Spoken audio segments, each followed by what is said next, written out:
She thought I was hiding another woman. I was hiding myself. You don't understand. My wife called while I was putting on lipstick in a locked dressing room. I found the bag in your trunk, Claire said. Don't come home until you tell me who she is. I froze with the tube still in my hand. One eye lined, one eye bare, black tights on, cream blouse open at the throat, a wig, pearl earrings, and a rehearsal skirt laid out beside me under the mirror bulbs. There is no she, I said. Claire went dead quiet. Then, Evan, don't start lying prettier. It's mine. Nothing on the line but her breathing. Then, low and hard, you have one chance to explain this before I decide what kind of marriage I'm standing in. Outside, someone shouted for places. I looked at my own face in the mirror, half made, half hidden, and knew there was no clean version of the truth left. So I started at the beginning. 3 months earlier, I was just the maintenance manager at the Ravel Civic Center in Knoxville. I fixed dead lights, jammed locks, bad pipes, and tired air units that quit during Saturday matinees. It was solid work, invisible work, the kind of life a man could vanish inside without anyone calling it sadness. Claire worked intake at a hospital.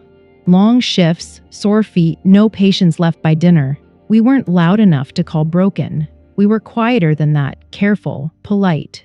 Two tired people living around the shape of old disappointments. Then one Tuesday night, wardrobe asked me to help move costumes upstairs. Silk brushed my wrist. Tulle dragged over my knuckles. A pale blue bodice swayed loose on its hanger and tapped the back of my hand like it had chosen me. I stopped walking. Naomi from wardrobe looked over. You okay? Yeah, I said. The lie came too fast. That's how I knew it mattered. I went back after everyone left. I told myself I was checking the thermostat in Studio B. What I really wanted was one more minute near that rack. The studio was dim, just enough hallway light slipping across the mirrors. A gray rehearsal skirt hung on a hook by the bear. I locked the door. Then I stood there in work boots and coveralls, breathing like I was about to commit a crime. When I finally pulled the skirt over my hips, I expected humiliation. I expected some cheap thrill I'd despise the second it passed. Instead, I felt relief. Not excitement, not fantasy. Relief so sudden it made my knees go weak. I looked ridiculous in every obvious way. Broad shoulders, work-rough hands, tired male face, but my body had gone strangely still, like it had been waiting on me to stop fighting something. I stood there too long enough to forget fear. Then a door opened in the hallway and I tore the skirt off so fast I nearly ripped the seam. That should have scared me straight. It didn't. A week later, I drove 20 miles out of town and bought black tights, makeup remover, and a plain cream camisole with cash. The cashier didn't look twice.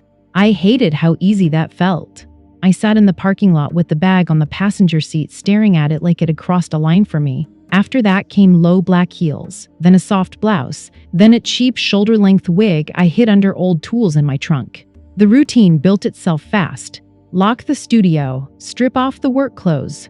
Tights first, then the camisole, then something soft and feminine over my skin. Every layer took noise out of me. Not lust, not theater. Just a deep internal quiet I didn't get anywhere else. At home, Claire started noticing I'd changed. She just didn't know into what. You smell different, she said one night in the kitchen. I was halfway through opening a beer I didn't want. Different how? Powder, soap, something floral. She studied me, not work. I shrugged. Wardrobe was steaming costumes. Claire nodded, but she didn't buy it. I could see it in her face. She'd started watching me the way people watch a drawer that doesn't close right. Not dramatic, just aware. The truth was, I had changed. I'd started showering the second I got home, washing my trunk out with excuses in my mouth, hiding receipts, checking mirrors too often, living two lives without earning either of them. Claire thought I was drifting towards someone else. I wasn't. I was drifting toward a version of myself that felt less armored, and I had no idea how to explain that to the woman I'd built my whole ordinary life with. So I lied again. The first time I wore the wig, my hands shook so badly I had to sit down. It was honey brown, shoulder length, cheap but decent under warm light. I'd ordered it online and nearly blacked out when the package landed at the house instead of the pickup locker. Claire had held the box and asked what it was. Lighting part, I said. She didn't argue. That made it worse. That night I locked myself in the dressing room, pulled the wig on, adjusted the hairline, and looked up. I didn't see a woman. I saw myself with less defense in my face. That hit harder. I put on concealer, then lipstick, then the blouse and skirt. When I stepped back, I wasn't convincing. Not really, but I looked more like the truth than I ever did in boots and a work shirt. I touched the mirror with 2 fingers. There you are, I thought. Not finished. Not fearless. But there. I started moving in front of the mirror. Not dancing. Learning. How my shoulders dropped when I stopped bracing them. How my hands changed when I quit clenching them. How a softer step altered everything before anyone even looked at my face. It wasn't costume, it was permission. That was the moment it stopped feeling like imitation. Then the fitting room curtain snapped open. Naomi stood there holding a tin of pins. I turned so fast my heels skidded. I can't explain. She took me in wig, tights, blouse, lipstick and didn't flinch. "Can you?" she asked. I grabbed at the skirt hem, humiliated by the instinct. Naomi set the pins down, stepped closer, and looked at my reflection. "Not my shame. That blouse is wrong for your shoulders," she said. "If you're going to wear it, let me fix the waist." I stared at her. She didn't smile, didn't soften it, didn't save me. She just told the truth like it wasn't a crime. I thought being caught would end it. Instead, Naomi pinned the blouse, adjusted the wig line, and handed me a better lipstick shade. No pity, no teasing, no therapist voice, just clean, practical honesty. Finally, she said, "What is this for you?" I stared at my reflection. I don't know what to call it. Then don't call it anything yet. It's not a joke, I said. And it's not some stunt. I know, that nearly broke me. The truth came out in pieces, that dressing like this made me feel calmer, that it wasn't sexual, that I felt less false in these clothes than I did in half my normal life. Naomi listened without interrupting. Then she said, "Fine, start there, but don't insult yourself by pretending it means nothing." After that, she let me use the fitting room when she was working late. On one condition, no more half-assing it, she said. "If you're going to do this, do it honestly." Naomi taught me things no mirror could. How a hem should hit the knee. How panic ruins a look faster than broad shoulders ever will. How posture tells the truth before makeup does. How to move without turning femininity into parody. Most of all, she taught me that softness and shame were not the same thing. At home, the lies started doing real damage. Claire found a receipt for makeup wipes in my jacket pocket and folded it back like she was storing evidence. A week later, she opened the trunk looking for jumper cables and found a shoebox. "Whose are these?" she asked, holding up black heels in both hands. My mouth moved before my conscience did. "Props. For work." She stared at me so long I had to look away. That was the first time I saw something colder than suspicion in her face. Not jealousy. Distance. The cross-dressing wasn't what was poisoning my marriage yet. The secrecy was. Then Julian Cross saw me. I was alone in Studio B, music low, practicing a slow turn in the mirror when the song cut off mid-note. A man's voice came from the dark seats behind me. "Do that again." I nearly jumped out of my skin. Julian was the guest choreographer for the Spring Gala 35. Severe, razor-eyed. The kind of man who noticed one wrong hand position from 50 feet away. I thought I was finished. Instead, he walked down the aisle, stopped a few feet from me, and said, "You're not mocking it. That's why it works." I couldn't answer. He told me he was building a small adults-only gala piece about split identity, mirrors, and the self people hide to survive. One featured role, feminine presentation, no joke in it. "You can say no," he said, "and I'll never mention this again." I said no immediately. Then I went home, lay awake beside my wife, and realized I wanted to say yes badly enough to wreck my life for it. I told Julian no on a Thursday. By Saturday, I was back in Studio B asking what the part required.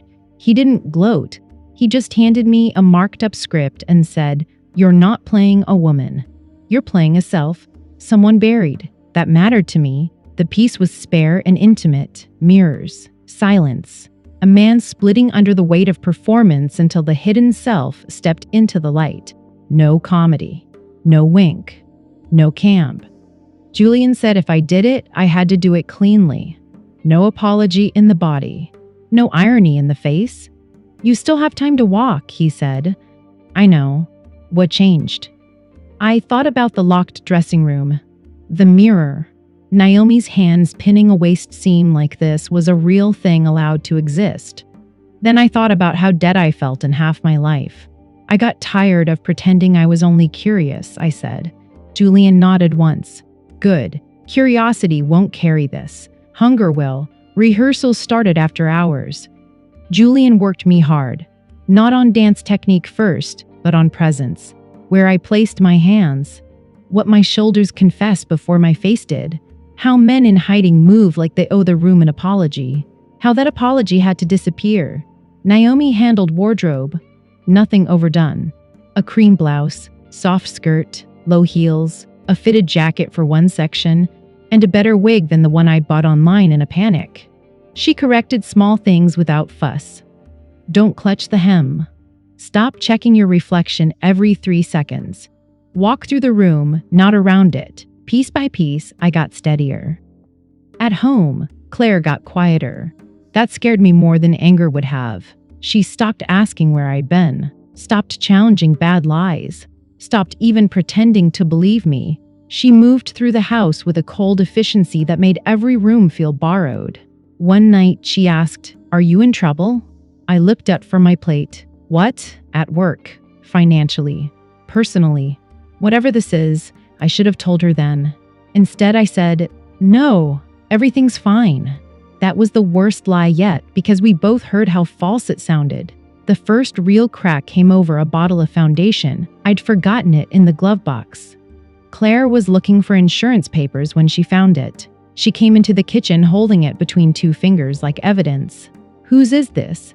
My whole body went cold. I could have told the truth. I was 1 sentence away from it. Instead, I said, "Probably wardrobe stuff. Naomi borrows my car sometimes if she's loading from the side dock." Claire just stared at me. "You want to try that again?" she asked. I didn't. That night, she slept facing the wall. I lay beside her, staring at the ceiling, knowing I had crossed from secrecy into cowardice. Not because I cross-dressed, because I kept using other people's names to protect myself from my own truth. The next morning, the foundation bottle was gone from the bathroom trash. She'd kept it. That told me 2 things. She didn't believe me, and she wasn't finished with me.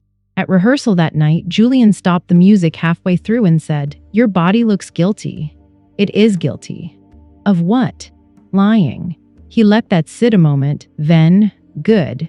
Use that. A week later, Claire followed me. I didn't know it at the time. I just knew something felt off all day, like air before a storm. At rehearsal, Julian was working the final section, the one where I crossed the stage alone, stopped at the mirror, and chose whether to turn back into the man the world understood. I was in costume, wig on, lip color set, blouse fitted clean through the waist, no room left to hide in the clothing now. It either lived on me or it didn't. When the music cut, Naomi glanced toward the back hall and her face changed for half a second. I turned too late to see anyone. "Again," Julian said. So I did it again, full out this time. No hesitation. No looking down. The whole room went still when I finished. Then Naomi quietly said, "You should probably go home after this." Something in her tone made my stomach drop.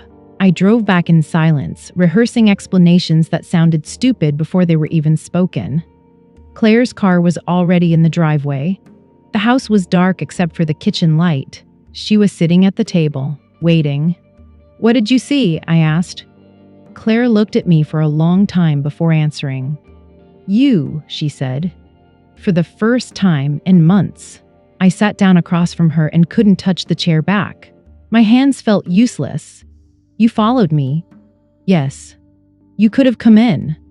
I know, that hurt more than if she had. She leaned back, exhausted in a way that had nothing to do with work. "I thought you were cheating on me. I was ready for that. I had a whole speech in my head for some woman in a rehearsal room. There isn't. I know there isn't." Her eyes were red, but she wasn't crying. That made it worse. Claire always cried when she was truly wounded. This was colder than wounded. "How long?" she asked. I swallowed. 3 months. She laughed once, small and awful. 3 months of lies because you couldn't say what? That you wear women's clothes? That you feel like yourself in them? That you'd rather tell strangers than your wife? I didn't tell strangers. She looked at me hard. You told someone.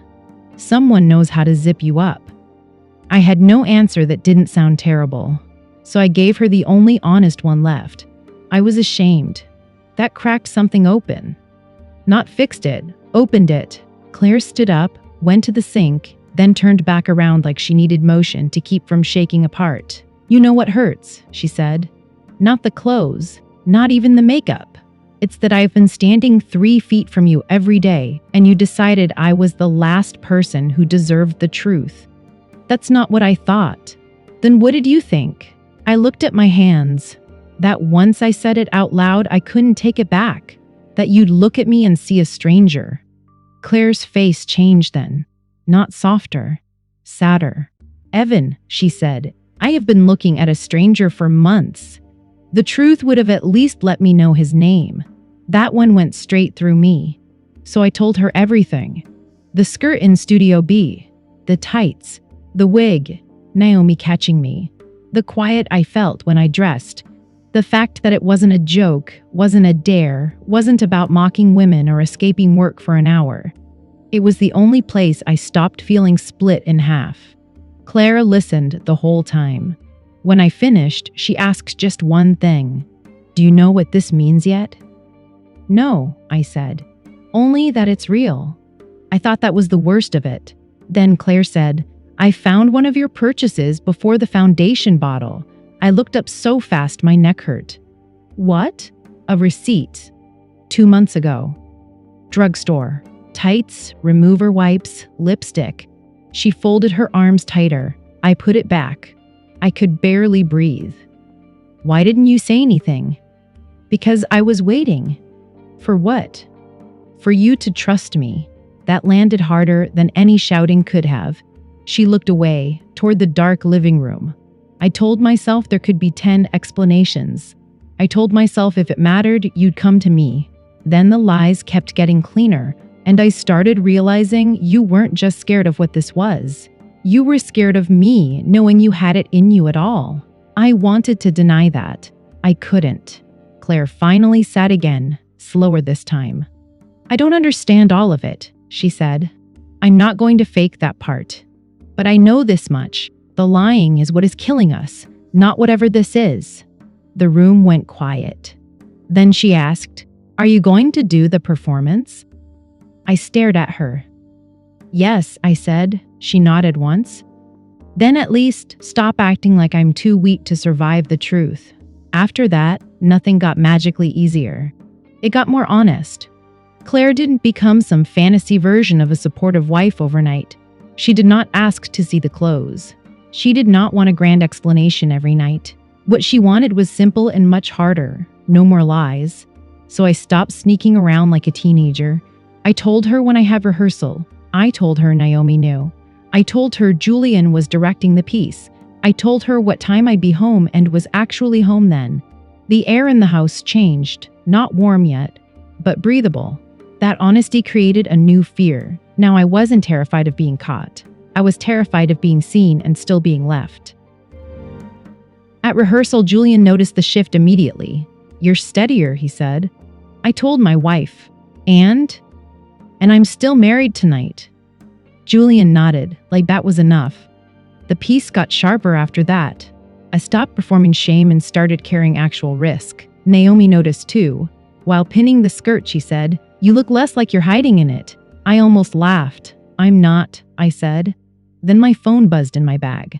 A text from my brother Derek. "Heard you've been acting strange lately. Everything good?" Derek was older than me by 3 years and built like every bad idea masculinity ever had. Contractor, truck guy, loud laugh, handshake like a test. He loved me in the way some men do, real enough, but only inside a narrow definition of what a man should be. I ignored the first text. Then came another. Claire says you've got a lot going on. Need to talk? I stared at the screen until Naomi asked what was wrong. My brother, I said. Does he matter? Yes, then decide whether he matters enough to deserve honesty. I almost smiled. You make everything sound simple. No, she said. I make everything sound like a choice. Derek called during my drive home. I let it ring out. 5 minutes later, Claire was standing at the counter when I walked in. He called me too, she said. My stomach dropped. What did you tell him? That he's been under pressure and it's not his business. I looked at her, really looked at her. Thank you. She shrugged, uncomfortable with tenderness lately. Don't make me regret defending you. Then, after a pause, what are you wearing for the performance? It took me a second to understand the question. When I did, my throat tightened. A cream blouse, I said. Dark skirt. Low heels. Claire nodded like she was storing that somewhere private. The night of the gala came fast. Backstage smelled like powder, hot lights, and nerves. Naomi helped me dress in practiced silence. Cream blouse. Dark skirt. She fixed the cuff, smoothed the wig, stepped back, then stepped in again to straighten the necklace chain where it had twisted. My hands were shaking. You're fine, she said. I don't feel fine. Good. Means you know this matters. Julian gave notes in the wings, clipped and precise. Hit the stillness. Don't rush the mirror turn. Let the final choice land. Then Claire appeared in the dressing room doorway. Naomi glanced at me, then slipped out without a word. Claire stood there taking me in. Fully dressed now. No lies left in the room. She came closer, reached up, and touched the side of my collar. It's folded under, she said quietly. She fixed it with careful fingers. Neither of us spoke for a second. Then she stepped back and looked at me again, not smiling, not flinching. You should go, she said. They're calling places. I nodded. As I reached the door, my phone lit up on the counter. Unknown number. One message. Saw your rehearsal pic. Might want to check local gossip pages before you walk on stage. For a second, I couldn't feel my hands. I opened the message again, hoping I'd read it wrong. Saw your rehearsal pic. Might want to check local gossip pages before you walk on stage. No link. No name. Just that. Claire saw my face change. What happened? I turned the phone toward her. She read it once, jaw tightening, then handed it back. Is it real? I don't know. From the hall, the stage manager called. 5 minutes. The room seemed to shrink around us. All I could think was that somewhere out there, maybe already spreading, was an image of me in a wig and blouse and skirt, caught between identities badly enough for strangers to turn into content. I can't do this if they've posted it, I said. Not like this. Not with everyone looking for the wrong thing. Claire didn't answer right away. She just watched me, and I could see the war on her face fear. Anger, pity, something harder. Then she said, if you walk away now, it won't be because of them. I looked at her. It'll be because you finally got close to being seen, she said, and you decided humiliation felt safer than honesty. That landed clean and brutal. Outside, the call came again. Places. Claire stepped aside. Go find out who you are under the light, she said. Then come home and tell me the truth about what survives it. I checked the gossip pages in the wing with my heart slamming against my ribs. Nothing. A few local theater posts. Donor photos. Opening night chatter. No rehearsal still. No leaked clip. No headline about the man in the skirt. Maybe it had been a bluff. Maybe it hadn't hit yet. Maybe it was sitting in someone's drafts waiting for the right minute to ruin me. Julian found me there, lit blue by my phone screen. If you're sick, say so now, he said. If you're scared, get in line. I showed him the message. He read it once and gave the phone back. You want to pull out? The question was so simple, it almost made me laugh. No pep talk, no pressure, just a choice. I looked toward the stage, where the overture was starting low behind the curtain. I thought about the first gray rehearsal skirt. Naomi's pins. Claire at the kitchen table. Every lie. Every small, terrified step that had brought me here. Yes, I said. Julian's face didn't change. Then I shook my head. No, I said again, and this time it was the truth. I want to go on. I just don't want to be destroyed for it. Julian gave one short nod. Too late to control that. Control the work. Naomi took my phone, switched it off, and slipped it into her apron pocket. Get out there before you think yourself back into a man you can tolerate, she said. The stage was darker than rehearsal and hotter than I expected. For the first few seconds, I could barely hear the music over my pulse. I walked into the light anyway. The piece began with stillness. Me at the mirror, half turned, held between retreat and exposure. Then movement small at first, careful, like someone testing whether the room would punish softness on sight. It should have felt theatrical. Instead, it felt frighteningly private, like my nerves had been wired straight into the stage floor. I didn't think about the audience after the first minute. I thought about my hands, my breathing, the line of my shoulders. The choice inside every step, hide or don't. When I reached the center passage, the part where the hidden self stopped apologizing for taking up space, something in me settled. Not confidence, not exactly, more like surrender without shame. I stopped performing caution. I let the stillness land. I turned toward the crowd fully as dressed and visible as I had ever been in my life, and for one impossible second, the room held. No laughter, no gasp, just attention. That was worse than mockery for a heartbeat. Then it became better. Because attention, at least, meant I had not disappeared. I don't remember the final bow clearly. I remember the lights cutting. I remember my knees going weak in the wing. I remember Naomi catching my elbow before I stumbled out of the heels. I remember Julian saying, "Good. You stopped asking permission halfway through." Then the noise came back, the crowd, backstage traffic, voices overlapping, someone hunting for a missing prop table. My phone was waiting for me on the dressing counter. 3 missed calls from Derek. 2 texts from an unknown number. 1 from Claire, "I'm here. Take your time." My hands shook harder reading that than they had before the show. I checked the local pages again. There it was now. A blurry still from rehearsal posted by some account that lived off half-true theater gossip. No names yet. Just Ravel Gala features gender-bending surprise performer. More to come? I stared at the screen until the words stopped meaning anything. So it had happened. Not fully. Not catastrophically. But enough. Enough to make the private thing public adjacent. Enough to tell me that tonight would not stay contained. Naomi read over my shoulder and snorted.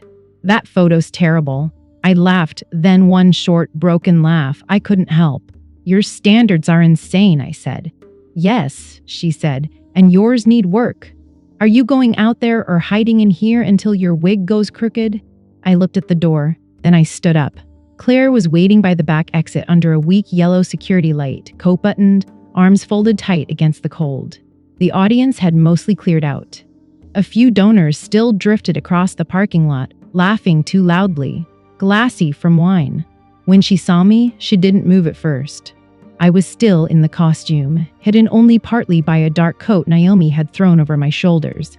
Wig still on. Lip color faded. Whatever illusion had existed under stage light was thinner out here, closer to ordinary life, which somehow made it harder. Claire walked up slowly and stopped in front of me. "I saw it," she said. "The post, the performance." I waited. She looked at my face for a long moment, then down at my hands, then back up again. There was no easy answer in her expression. No miracle. No disaster either. "That was the first honest thing I've seen from you in a long time," she said. The cold went straight through me. Not because it was cruel. Because it wasn't. I let out a breath. I felt like I'd been holding for months. "I don't know what happens now." "Neither do I," Claire said. A fair answer. Maybe the only one. Then she reached up and wiped the smudged edge of lipstick from the corner of my mouth with her thumb, the way she used to fix crooked things on me without thinking. "Derek can wait until tomorrow," she said. Tonight, I'm too tired to explain you to anybody else. We drove home mostly in silence. The heater clicked. Tires hummed over blacktop. Downtown lights gave way to dark neighborhoods, then to the familiar roads that had held our ordinary life together for years. I sat in the passenger seat with the coat closed over my costume and my hands folded too neatly in my lap, like good posture could save me from what came next. Claire kept both hands on the wheel. At a red light, she finally said, "Are you taking it all off before we go inside?" I looked down at the skirt hidden under the coat, the wig falling against my collar, the pearl earring brushing my neck when I turned. "I don't want to rush," I said. She stared out at the red light a second longer, then nodded once. "Okay," she said. That was all. No promise in it, no forgiveness, no neat ending, just room. When we pulled into the driveway, neither of us moved right away. The porch light was still on. The house looked the same as it always had. Small, tired, waiting. But nothing inside it was exactly the same now. Not him, not her, not the marriage that would have to learn a new shape or break trying. Claire shut off the engine. I reached for the door handle, then stopped when I felt her hand close over mine. Not tight, not forever, just there. And for the first time in my life, I didn't hurry to take her off before I went home.